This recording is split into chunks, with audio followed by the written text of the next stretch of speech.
Olá pessoal, tudo bem com vocês? Dando continuidade ao nosso curso, vamos lá para eu dizer que o curso de ferramentas básicas da qualidade, ele pode ser adquirido sozinho, você só fazer o curso de ferramentas básicas da qualidade, mas ele também compõe outros cursos, como por exemplo, especialista em melhoria contínua, tem um tópico sobre ferramentas básicas da qualidade, ok? Dentro do Yellow Belt, dentro do Green Belt, também tem esse tópico, ferramentas básicas da qualidade. Porque é um tópico extremamente importante e é comum a outros conteúdos, então não estranhe. Você está fazendo um curso de ferramentas básicas da qualidade dentro do curso de especialista de melhoria contínua. É um dos 12 cursos que você vai fazer e que quando você concluir, nos avise para receber o certificado específico de ferramentas básicas da qualidade, ok? Vamos em frente. Grande prazer estar com você aqui novamente. Pode ser que alguém esteja falando comigo pela primeira vez, né? Comprando um curso de forma isolada.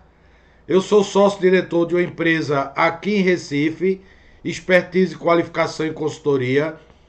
Nós damos cursos presenciais, cursos em company e cursos EAD através da plataforma do Hotmart, como também ministramos consultorias nas empresas. Estamos ainda vivendo o problema da pandemia, já tem vacina, estou falando isso para vocês contextualizar.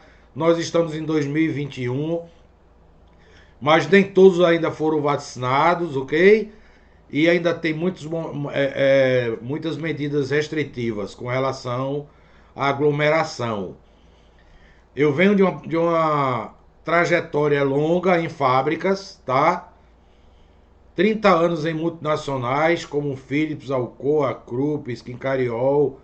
Fora o tempo que eu trabalhei em academia, em faculdades, como diretor, como coordenador, como professor. Tá aqui brevemente as empresas que eu passei, eu não vou me deter muito nisso, até porque os alunos de outros cursos já viram essa apresentação em outros cursos para não ficar enfadonho. Mas tá aí, eu passei por 9 empresas de grande porte e várias faculdades. E também no Senai, especificamente ensinando eletrônica, analógica digital, PLC e inversor de frequência. Eram as 4 disciplinas que eu ensinava no Senai. Para mim é uma honra estar compartilhando um pouco dos meus conhecimentos aqui com você e trocando experiências, beleza? Coloque nos comentários dúvidas, o que você achou da aula. Tem lá a classificação de 5 estrelas, é muito importante para a gente essa classificação, porque a gente, quando vai expor dentro do Hotmart, tem vários fornecedores dentro do Hotmart, que é uma plataforma de cursos. Então, quem recebe mais estrelas, o Hotmart vai e coloca numa vitrine que eles têm como os cursos mais bem pontuados. Então, se você acha justo, tá?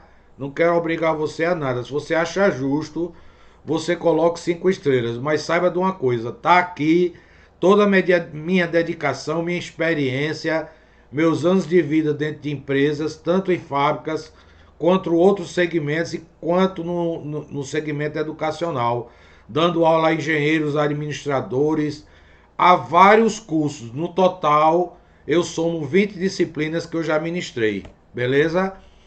Vamos ver aqui a programação do curso. Eu, como sou um profissional de mercado, mas também sou um professor de raiz, né? O sangue do professor corre nas minhas veias. Eu gosto das coisas organizadas. Então o aluno vai fazer um curso e ele não sabe nem quais são os tópicos do curso. Fica um negócio estranho. Eu tenho visto muito cursos no YouTube, né, durante esse período da pandemia, e até no Hotmart mesmo tenho adquirido alguns cursos para me aprofundar, principalmente na área de marketing digital. E os cursos são jogados assim de forma aleatória, avulsa. O aluno não sabe nem o que é que vai ver no curso, mas o meu não. O meu tem um formato bem acadêmico para você poder se basear. Olha só, a gente vai começar com a breve história da qualidade. Por que isso? A gente vai falar de ferramentas da qualidade e o participante não sabe nem nada da qualidade. Quais foram os pensamentos da qualidade? Essas pessoas são de extrema importância. elas deixaram o seu nome registrado na história, porque fizeram invenções dentro da área de qualidade, métodos, traçaram filosofias, contribuíram com o crescimento de nações, ok? Então eu acho importante falar desses pensadores.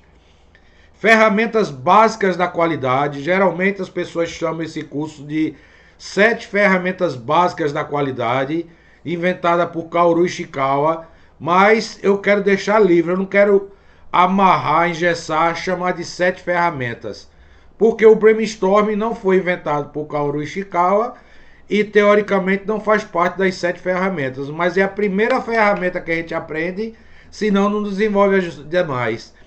Então, em ferramentas básicas da qualidade, você tem um brainstorming, você tem o diagrama de causa e efeito, que ele tem vários nomes. Começou como 4M, depois 6M, depois espinha de peixe, depois Ishikawa, tem vários nomes. Folhas de verificação, histograma, gráfico de Pareto, diagrama de dispersão, fluxograma, CEP, que é o controle estatístico de processo, cartas de controle e alguns exercícios práticos. Ok, gente? Vamos em frente. Vamos entrar no tópico agora, uma breve história da qualidade. A gente tem que chegar na qualidade desde a origem da humanidade, desde que o homem se reconhece como um ser vivente aqui nesta terra. Nós temos registros de obras deixadas pela humanidade que, de forma inequívoca, a qualidade estava presente e está presente. Olha só, a busca pela qualidade acompanha praticamente o desenvolvimento da civilização humana. Você olha as pirâmides do Egito, tem alguma dúvida que tem qualidade numa obra dessa, numa construção dessa? Esses blocos se encaixarem perfeitamente. Fica a pergunta na nossa cabeça como esses blocos de toneladas, alguns estudiosos, alguns arqueólogos, chegaram a registrar que os blocos pesam em torno de 7 toneladas. Como é que você movimentou esses blocos? Será que só foi pela força humana? Eles desenvolveram dispositivos para facilitar a subida desses blocos em pirâmides com mais de 100 metros de altura e ainda numa posição inclinada que facilitaria a descida, né? Porque a gravidade está contra a subida do bloco de material que era feita, de barro, né? De concreto porque eles tinham uma espécie de granito que eles misturavam com barro e água, ficava super resistente, senão não tinha chegado até os dias de hoje obras milenares, entendeu? Você vê essas obras de artes gregas, tá aqui um exemplo, a Vênus de Mileto, né? Puxa, como é que pode não pensar na qualidade que há nessas esculturas, feitas manualmente com instrumentos rudimentares, e vários arqueólogos, vários artistas da modernidade já mediram essas obras e viram que elas são milimetricamente corretas. A proporção dos membros do corpo humano, da cabeça, dos braços, do tronco, é uma coisa espantosa, ok? Então a gente pode pensar o seguinte, ó, a gente está estudando qualidade. A qualidade, ela acompanha o homem desde a sua origem. Por fim, essas grandes construções romanas aqui do lado direito, que ainda tem fragmentos registrados em campos arqueológicos.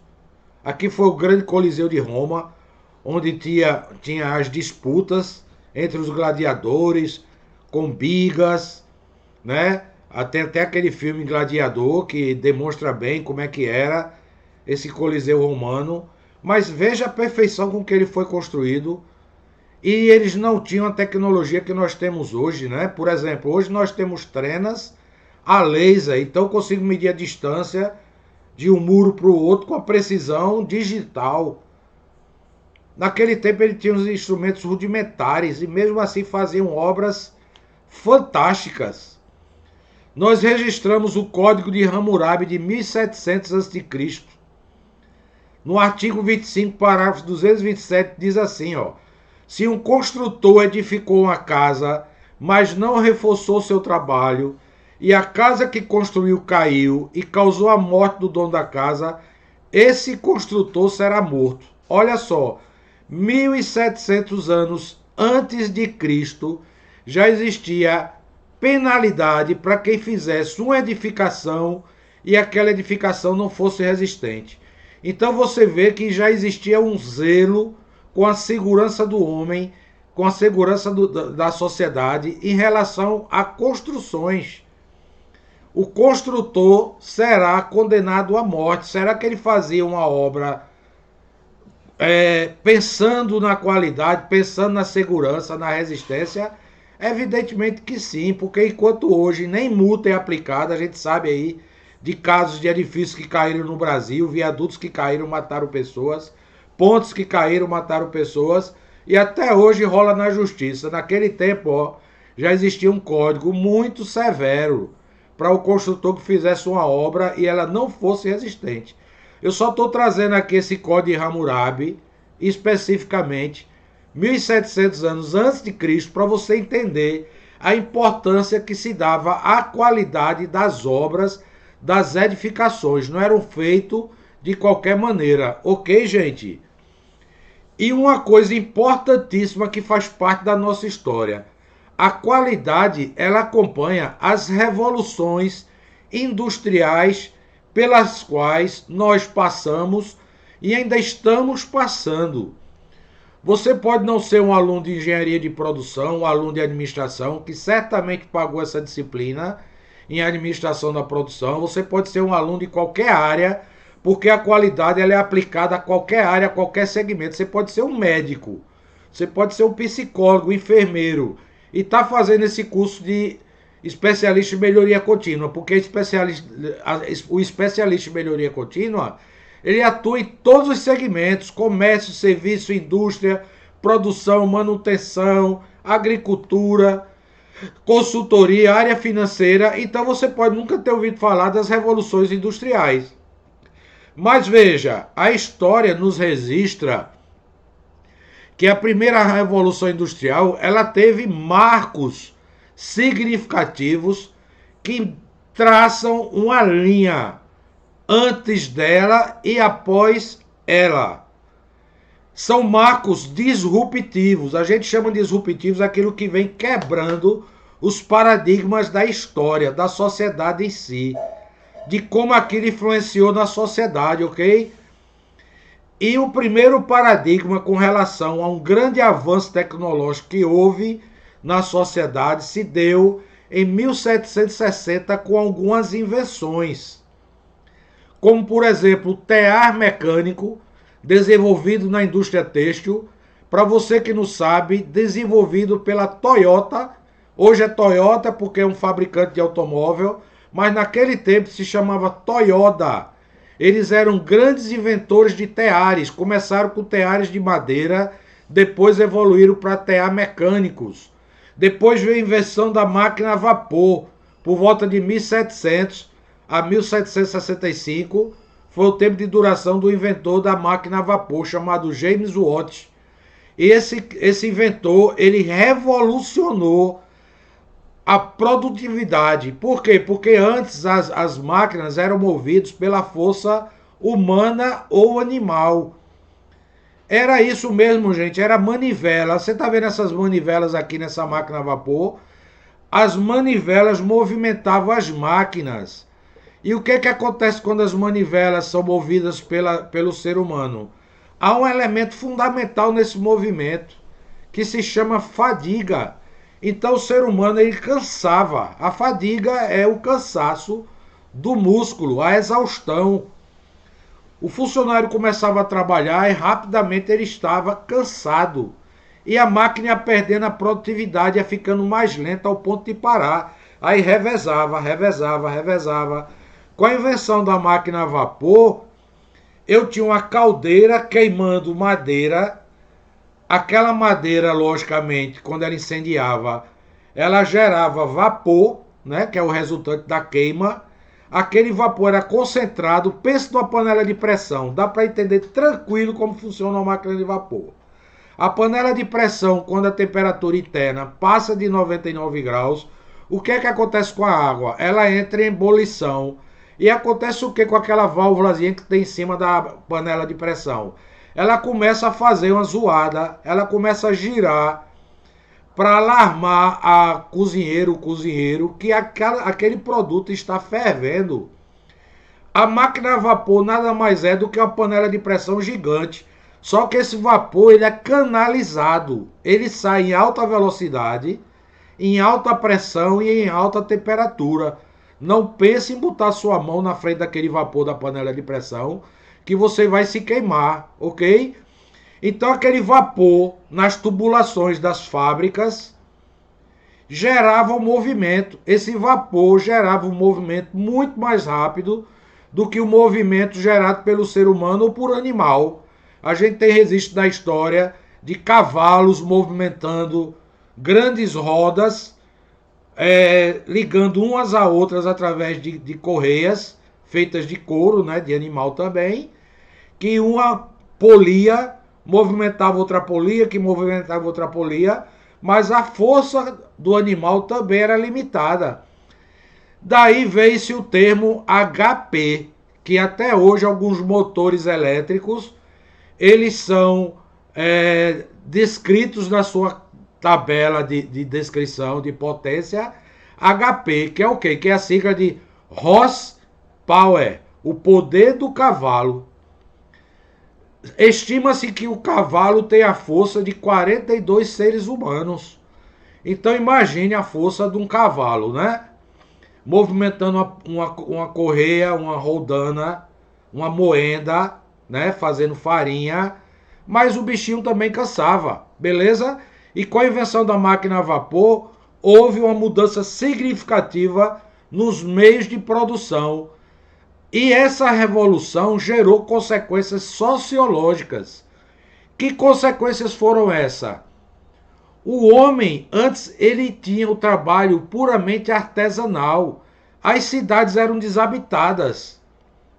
Porque não tinha trabalho na cidade. O trabalho, ele era predominantemente no campo, na área rural, ok?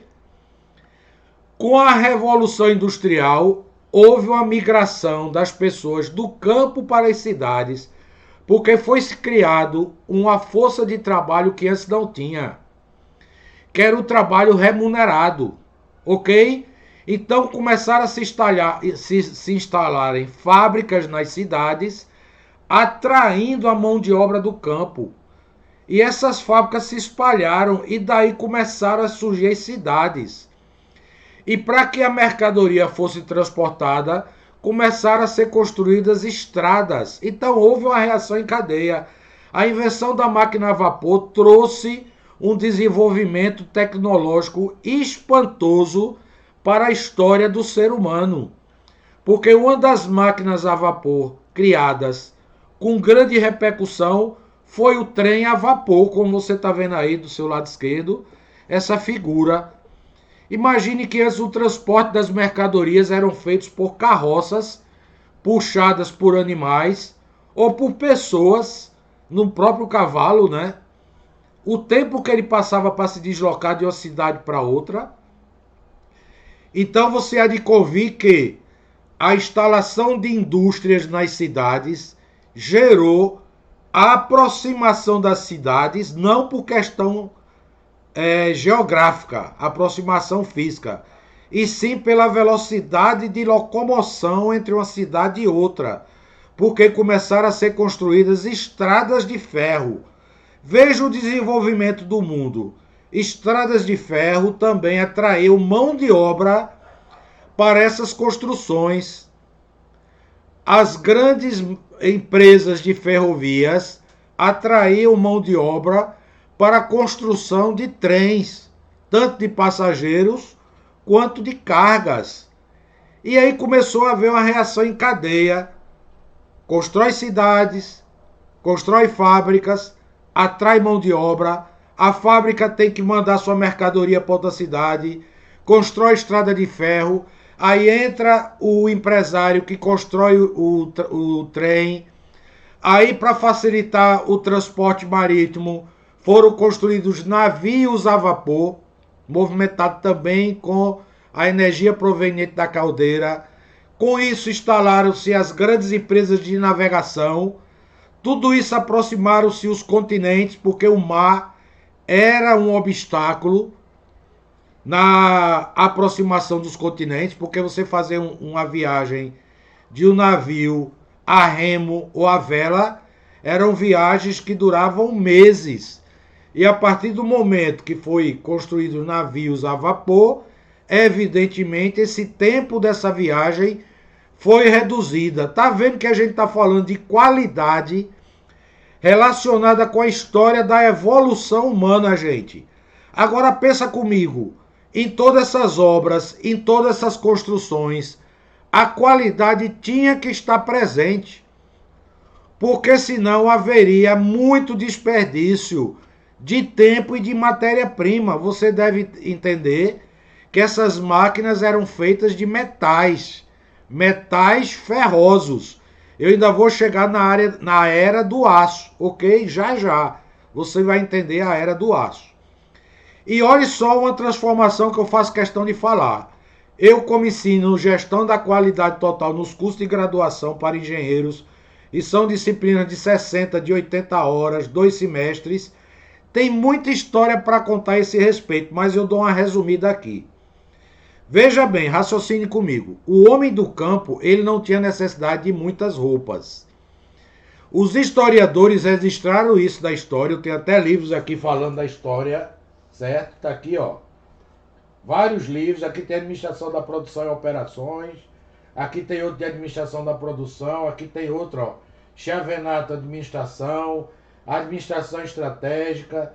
Tudo isso aqui são livros. Eu tenho mais de 500 livros. Administração da produção aqui em cima também. Eu tenho mais de 500 livros dedicados às disciplinas que eu ensino e que eu ensinei. E dentre eles tem muitos de administração da produção, ok? Eu estudei muito esse assunto. Mas para resumir, olha só. Os historiadores registram que o homem do campo, ele não tinha muito lazer, vamos dizer assim. Ele não tinha muitas opções de lazer. O que é que o homem do campo fazia? Ele trabalhava no campo 6 dias na semana, com a mesma roupa. Imagina o estado dessa roupa, né? Deplorável.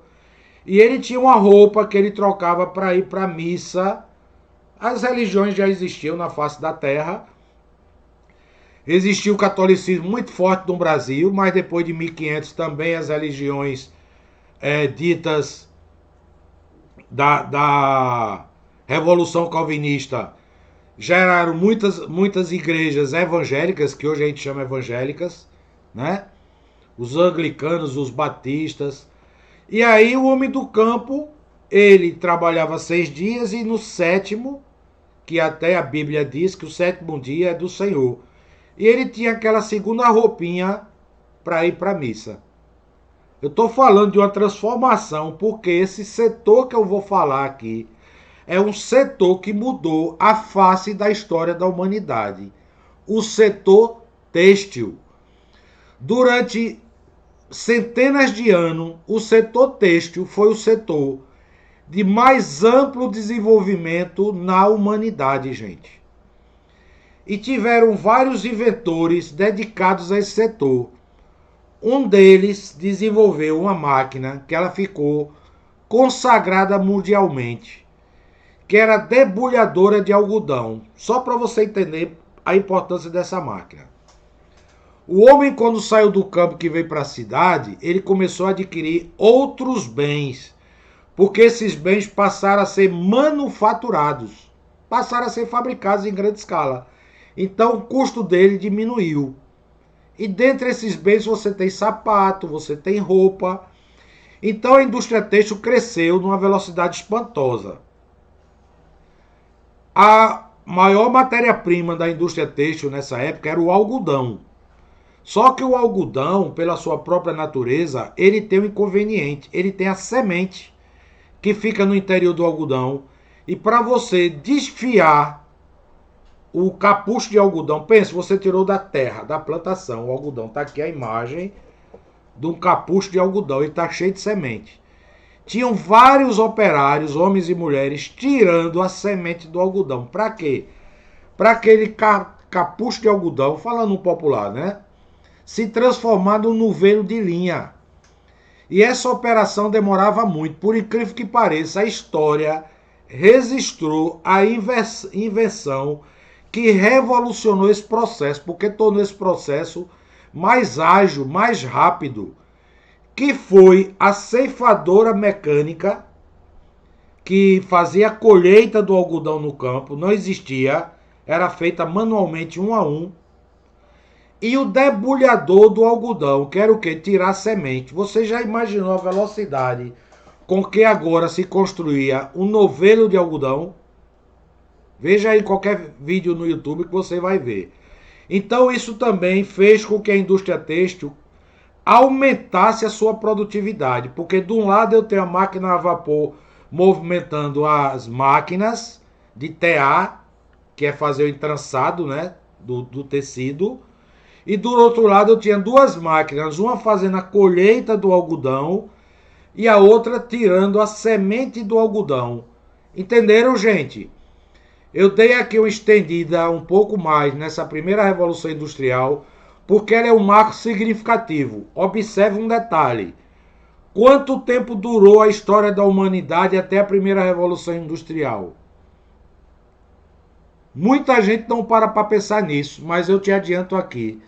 Durou toda a história da humanidade até 1760, depois de Cristo. Foi muito tempo ou não? Pensa comigo. Toda a história antes de Cristo até 1760 depois de Cristo. São dezenas de milhares de anos. Porém, a primeira revolução industrial, esse dado que eu estou te trazendo aqui, é importantíssimo. Quando eu chegar na quarta revolução, você vai entender porque que eu estou falando isso. Porém, a primeira revolução industrial durou apenas 110 anos. Me entenda. Até chegar à primeira revolução industrial foram dezenas de milhares de anos. Entre a primeira e a segunda só foram 110 anos, ok? O que se fala aqui eu já falei. A segunda revolução industrial começou em 1870. Como? Por quê? De que maneira? O homem começou a descobrir outras fontes de energia. Só para você se lembrar, na primeira revolução industrial, qual era a fonte de energia antes da máquina a vapor? A força motriz é aquilo que movimenta um equipamento, era humana ou animal. Um cavalo, um jumento, um touro. Quanto mais musculoso fosse o animal, melhor para movimentar a máquina. Entenda, até a primeira revolução industrial, a força motriz era animal. Na primeira revolução industrial, a força motriz passou a ser o quê? O vapor. Na segunda revolução industrial, aí nós temos um marco significativo que é definido como a segunda revolução industrial, que foi o quê? A utilização do petróleo. Para que você saiba, o petróleo sempre existiu, porque nós temos dados históricos, dados arqueológicos, que aquelas tochas que eram feitas para iluminar cavernas, para iluminar os castelos dos reis, eram de piche, porque eles já tinham descoberto que o piche, ele inflamava. Mas evidentemente que o ser humano não tinha tecnologia para explorar o petróleo, certo? Em grandes profundidades. Aquele piche que ele utilizava para iluminar cidades, os castelos dos reis, eram o próprio petróleo que jorrava da superfície da terra. Tinha tanta riqueza de petróleo que tinha alguns lugares do mundo que tinha esse piche na própria superfície. Então eles usavam isso, mas a partir de 1870 começou-se a ser desenvolvido métodos até de certo ponto artesanal, porque você vê que isso aqui nada mais é do que uma bomba d'água, mas puxando o petróleo de profundidades maiores, né? Porque esse equipamento aqui fica em movimento e na verdade ele está jogando uma haste com um balde na ponta e o balde sobe e ele tira o petróleo. Vários campos de petróleo foram descobertos e eles começaram a desenvolver tecnologias que faziam derivados do petróleo. Um desses derivados que ficou muito conhecido foi o óleo diesel, foi a gasolina. O petróleo é uma fonte quase inesgotável de materiais. O plástico, como nós conhecemos, é um derivado do petróleo. Então dá para você imaginar a invenção humana a que ponto chegou. Observe uma coisa: aperfeiçoamento na produção do aço. O aço é uma liga, mistura ferro com outros componentes.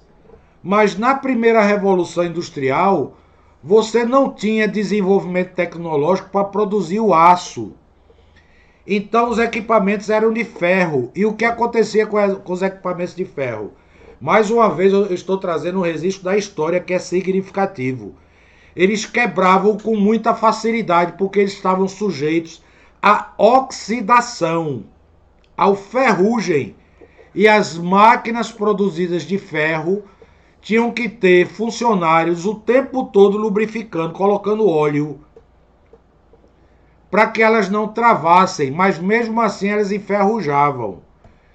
Já na segunda revolução industrial, o aço começou a ser usado em grande escala. E qual era a vantagem do aço? Não enferrujar e ter muito mais resistência. Então daí a humanidade teve um salto tecnológico absurdamente rápido, que registra-se a história de 1870 a 1969. Arredondando isso aqui para 1970, dá 100 anos. Eu quero que você faça a seguinte análise, porque essa aula procura aprofundar os conceitos.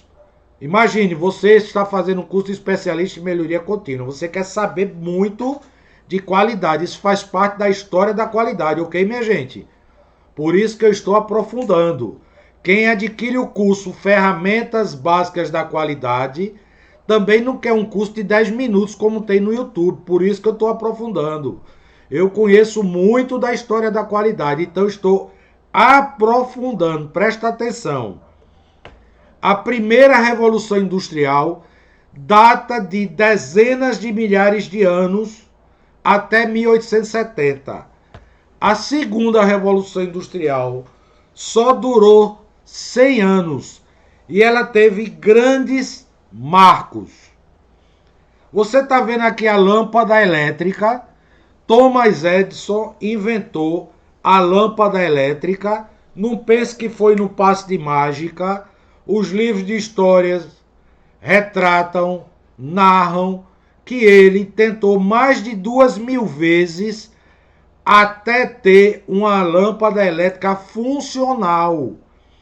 Eu gosto de dar ênfase a isso porque diz, mas rapaz, Thomas Edison era burro, ele tentou 2.000 vezes. Não, querido, presta atenção. A lâmpada elétrica, nos dias de hoje, a gente pode dizer nada mais é, mas quem inventou é que tem todo o mérito. Mas hoje a gente pode dizer nada mais é do que a corrente elétrica conduzindo por um elemento que, através da circulação da corrente elétrica, ele fica incandescente, ou seja, ele entra quase em estado de pegar fogo, ele fica incandescente. E essa luminosidade provocada por essa incandescência tem que ser num ambiente, num invólucro hermético. Dentro dessa lâmpada incandescente tem um gás que ele amplifica essa incandescência vai inventar tudo isso hoje? A gente sabe como a lâmpada funciona. Você pode pegar um vidro, pode, tem vidro em todo canto. Você pode pegar um filamento, pode meter em 220, esse filamento vai ficar incandescente. Mas fabrica uma lâmpada, que eu duvido. Duvido você fabricar uma lâmpada. Você pode estudar tudo sobre uma lâmpada. Você pode estudar os conceitos de Thomas Edison, como ele inventou a lâmpada, mas você não é capaz de construir uma lâmpada. Porque Thomas Edison passou dezenas de anos desenvolvendo a tecnologia para construir, para fabricar uma lâmpada funcional. O que é funcional? Que você liga e ela não queime, não pipoque na sua mão. Então a gente tem que dar mérito a esse homem. Beleza? E olha o que veio com o aperfeiçoamento das tecnologias em apenas 100 anos. O transporte aéreo, que nem sonho se pensava na primeira revolução industrial. Você já imaginou um avião movido a vapor? Ia ser um peso absurdo, porque a caldeira pesa muito. Então você tem o combustível específico para o avião, combustível de aviação, que é um querosene. Ele inflama com muita rapidez e ele é mais leve do que o petróleo. E você tem o veículo aqui, ó, movido a combustível fóssil. O que é que a gente chama combustível fóssil? Que é derivado de fósseis, que é o famoso petróleo, ok? Esse carro aqui eu coloquei ele, eu fiz questão de colocar essa imagem, porque ele se tornou um símbolo icônico. Porque quem desenvolveu esse carro foi Henry Ford. A Ford que até hoje está em uso no mundo. Henry Ford, inclusive, criou um método de fabricação que ficou consagrado como Fordismo. Ok, gente? Eu vou dar um intervalozinho para beber água. Só um segundo.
Olha só, pessoal. Na primeira revolução industrial, eu falei que as cidades, elas não foram aproximadas geograficamente, que seria um absurdo, né? Até do ponto de vista da física. Uma cidade estava a 100 quilômetros de distância da outra. Mas esse deslocamento começou a se dar mais rápido por causa do uso do trem a vapor, beleza? Agora imagine, e isso eu estou falando do ponto de vista da evolução da tecnologia e das produções. Tudo que é produzido tem que ser transportado, tem que ser entregue a outro cliente, que no caso era outra cidade, outro centro de consumo. Beleza? Eu já estou entrando em outra área chamada logística. Mas pensa comigo, na segunda revolução industrial foi-se inventado o carro movido a combustão. Ou seja, eu abasteci esse carro de combustível derivado de petróleo e fazia um motor girar. Esse motor era um motor a combustão. Eu não vou perder tempo aqui explicando a você como funciona o motor a combustão, mas eu sei, tá? Tem ignição de uma vela. Uma vela é alimentada por uma centelha, tem a bateria, tem um gerador, ele gera uma centelha de alta tensão, mais baixa corrente, que faz com que os dois eletrodos da vela criem um curto-circuito. O curto-circuito gera um arco elétrico numa câmara chamada câmara de combustão. O que é que tem dentro dessa câmara de combustão? Tem os gases do combustível, que é aspergido pelo um bico de injeção. Aquele gás, ele tem alto poder de explosão. Quando vem a centelha, o gás explode. Quando o gás explode, ele movimenta um pistão. Esse pistão está acoplado a uma peça dentro do motor do carro chamado virabrequim.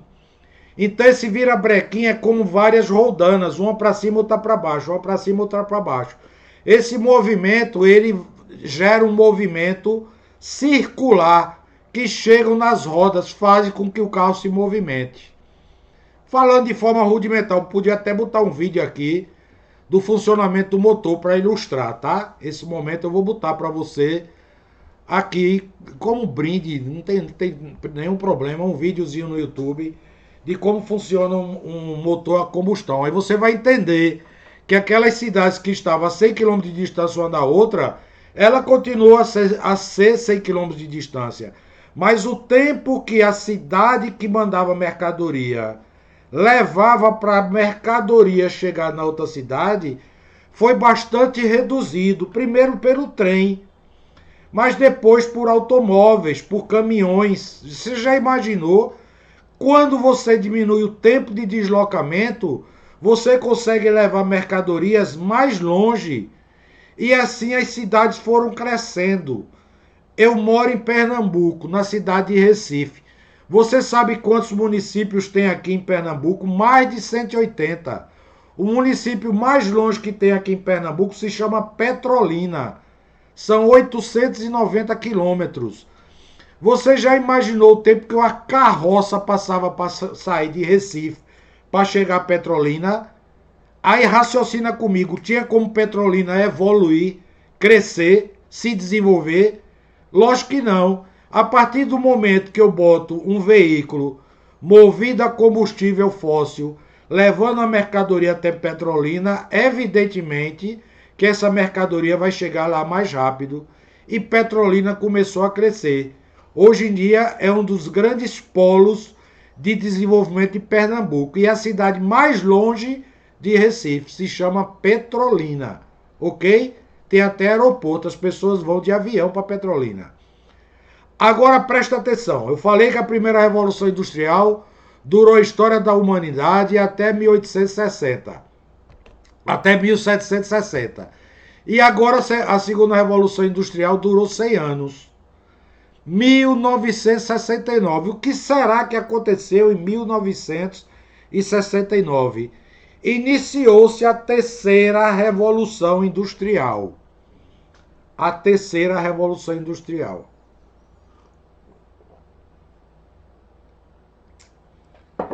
Eu vou lhe explicar bem direitinho. Porque eu trabalhei numa fábrica que fabricava transistor. Em 1969 foi inventado o transistor. O transistor é um componente eletrônico bem pequenininho. Só que esse componente eletrônico veio a substituir as válvulas. Os primeiros computadores eram a válvulas. Eles ocupavam áreas muito grandes e queimavam com muita facilidade. Alguém aí já deve ter ouvido falar de uma válvula. O transistor é como se fosse uma válvula em miniatura. Então eu consegui fazer placas de controles menores. Eu entrei numa fábrica de componentes eletrônicos chamada Philips. Tá aqui, ó, Philips.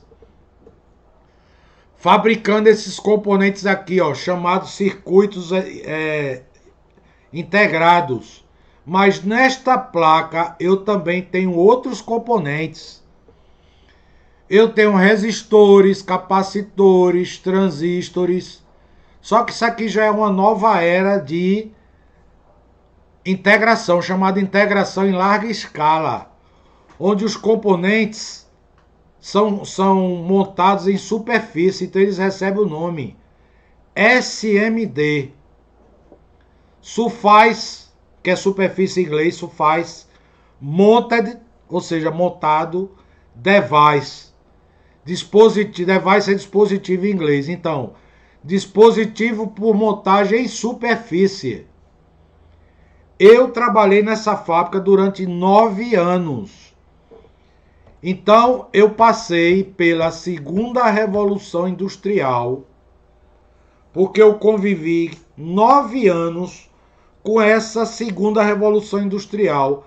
Até chegar na terceira, eu vi as máquinas dentro da Philips sendo substituídas por máquinas a válvula, porque fabricar circuito integrado não é fácil, e eu não vou nem aqui me arriscar a dissertar sobre isso, apesar de conhecer, porque levaria muito tempo e você ia pular a aula, porque você ia dizer, isso não é aula de eletrônica, isso eu dava no Senai em eletrônica analógica. O transistor é um componente analógico, mas através dele se produz componentes digitais, que é o que você tem no seu celular, que você tem no seu smartphone, que eu tenho aqui no meu notebook. Dispositivos digitais. Então a indústria começou a ficar automatizada. Eu presenciei isso na Philips. Eu entrei na Philips em 80. Em 85 começaram a chegar os primeiros robôs da Philips, fabricados por componentes digitais feitos com transistor. Mas enquanto uma placa hoje de um PLC, que é a sigla aqui, ó, você tem CLP, ó. Aqui é a sigla de Computer Logic Program, programador computadorizado lógico, ou computador lógico programável, que em português a gente chama de PLC, programador lógico controlado, certo? Tanto faz a sigla de trás para frente, de frente para trás, mas para você entender, Computer Logic Programmer, falando bem devagarinho para você entender a sigla de CLP. Os primeiros CLPs começaram a ser fabricados por uma indústria alemã chamada Siemens. Alguns de vocês já devem ter ouvido falar da Siemens. Provavelmente alguém está fazendo este curso e é da área de eletrônica. Então, o que é que aconteceu na terceira revolução industrial? As máquinas que eram controladas por componentes analógicos passaram a ser controladas por componentes digitais. Daí surgiram os primeiros robôs. Então veja algumas características da terceira revolução industrial. Indústria automatizada, introdução de altos níveis de eletrônica, introdução do CLP em grande escala, controle numérico e automação, uso de energias renováveis, tecnologias sem fio, o famoso Wi-Fi, uso de robôs na manufatura. Você está vendo aqui uma indústria automotiva tendo suporte de robôs. Nem toda a indústria, nem todas as partes do carro eram construídos por robôs, mas a parte de soldagem aqui, com certeza, e sensores inteligentes. Aí você já vai dizer, professor, isso é quarta revolução industrial. É não, eu vou te explicar a diferença. Fica tranquilo que eu vou te explicar a diferença. Olha só. Todos esses equipamentos aqui que eu estou falando e narrando, eu vi isso chegando na Philips. E quando eu fui para Alcoa em 90, fevereiro de 90, aqui ó, Alcoa, eu fui trabalhar na fábrica de alumínio, ó, eu aqui andando, a foto, automatizando os laminadores. Isso são bobinas de alumínio. Ela tem 1,80 m de altura, pesa 8 toneladas. Essas máquinas controlavam os laminadores através de relés e contactores. A eletrônica ainda não estava presente. A segunda revolução industrial ainda não tinha sido capaz de automatizar essas máquinas. Elas precisavam de placas menores. Por quê? porque essas máquinas eram controladas por relés e contactores que ocupavam várias salas de controle. Para você ter ideia, o maior equipamento da fábrica era o laminador principal, que eu era responsável por ele, eu era o supervisor de manutenção elétrica e mecânica. Essa máquina, ela tinha 300 metros de comprimento, só para você ter ideia. E ela tinha 3 andares. Essa máquina, ela tinha um subsolo, inclusive, cheio de salas de controle. E a gente automatizou essa máquina, chamada laminador casa, pelo PLC da Siemens, o Step 5, Simoreg SK, por essa sigla aqui, ó, que ela passou a ocupar uma sala de controle, uma sala. Por quê? Foi reduzido o tamanho dos componentes. E aí você me diz, professor, e por que até 2011? Porque nós estamos vivendo uma nova revolução industrial. Embora você não tenha percebido, embora você não tenha se dado conta, nós estamos vivendo a 4ª revolução industrial, ou a famosa indústria 4.0, que tem diferenças gigantescas em relação à terceira. Mas o que é que eu quero chamar a atenção de você?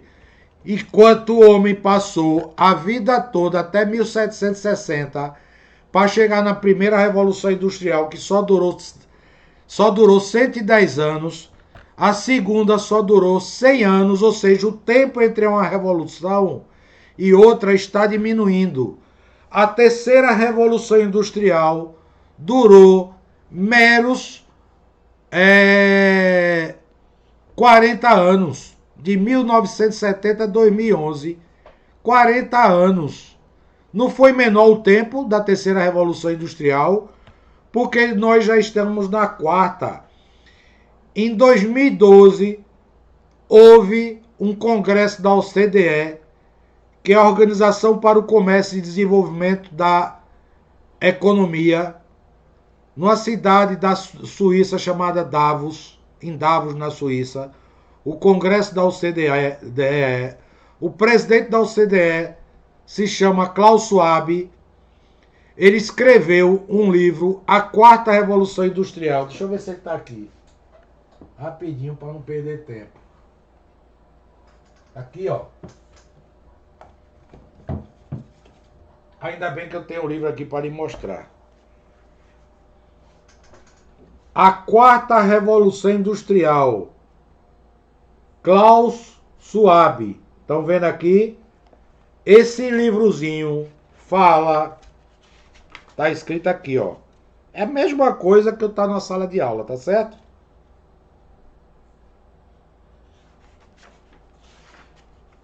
Ele fala que engenheiros da Alemanha apresentaram equipamentos dotados de inteligência artificial, que naquele momento categorizava uma nova revolução industrial.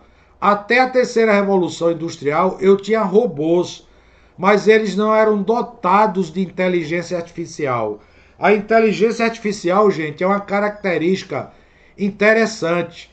Você cria algoritmos que a máquina ela é capaz de detectar uma anomalia e ela tem uma automação, uma liberdade de mudar o movimento, coisa que os robôs da terceira revolução industrial não tinham.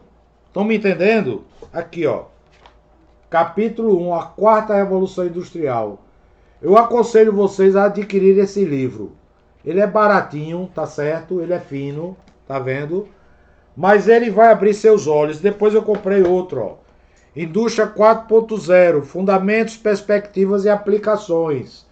Isso aqui é como se fosse a aplicação da eletrônica na indústria 4.0. Então fala de sensores inteligentes, fala de projetos 4.0, de engenharia 4.0, logística 4.0. Estão me entendendo, gente? Eu estou mostrando a vocês que a gente está na 4ª revolução industrial. Então a automação ela está se dando numa velocidade fantástica. Nós temos algumas características. Sensores para controle de processos. Os sensores têm inteligência artificial, que se chama a sigla, nesse livrozinho aqui, de IoT, Internet das Coisas. Internet of Things. Se alguém quiser saber por que a sigla é IoT, Internet of Things, Internet das Coisas. O sensor, ele lhe indica quando ele vai dar defeito. Isso é útil ou não? Aprimora o trabalho da manutenção, porque a manutenção é capaz de programar uma manutenção onde realmente necessita. Hoje em dia a manutenção é feita preventivamente e muitas vezes você monta e desmonta componentes que nem precisavam.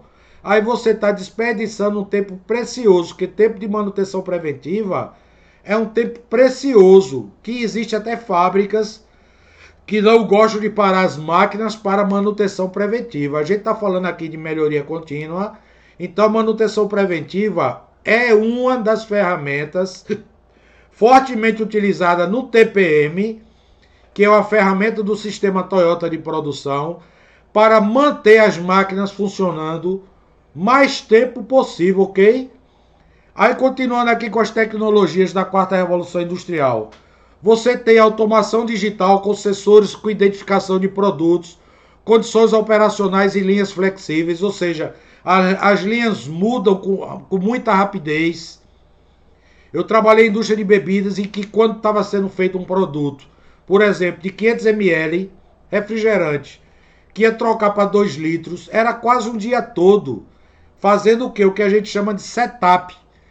Hoje em dia, essas linhas são trocadas, o setup é feito muito mais rapidamente, porque o setup é feito de forma pneumática. Eu tenho cilindros pneumáticos, que tem PLCs que controlam esses cilindros, então eles aproximam as esteiras, eles mudam os componentes rapidamente. Eu trabalhei numa indústria de máquinas alemã chamada ThyssenKrupp, tá aqui ó, ThyssenKrupp, que essas máquinas aqui eram injetoras e sopradoras.